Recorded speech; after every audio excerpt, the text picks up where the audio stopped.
amigas y amigos docentes y amigos y amigas administrativos.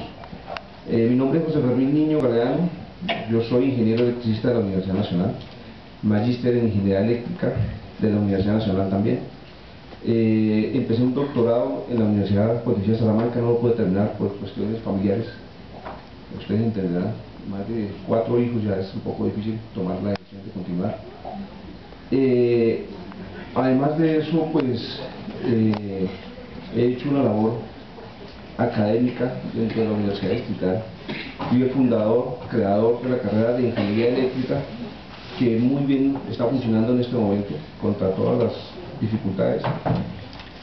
Además, pues he combinado la parte académica con la parte empresarial y con la parte administrativa.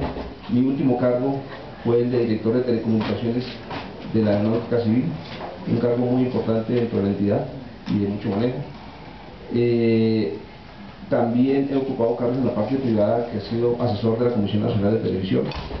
Fui primer director de Ingeniería Eléctrica aquí en la universidad. Docente por más de 15 años en muchas universidades de esta ciudad. La Salle, la Universidad Autónoma, la Cooperativa, la Universidad Distrital, en fin, son varias las que he dado hora cátedra.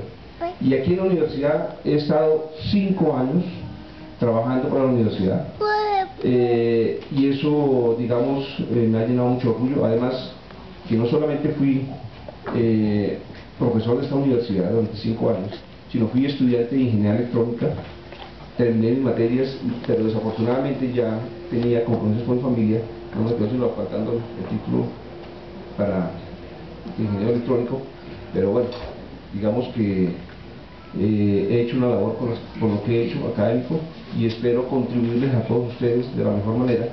Bueno, esa es la manera resumida, mi Javier, no quiero desgastarlo con esto.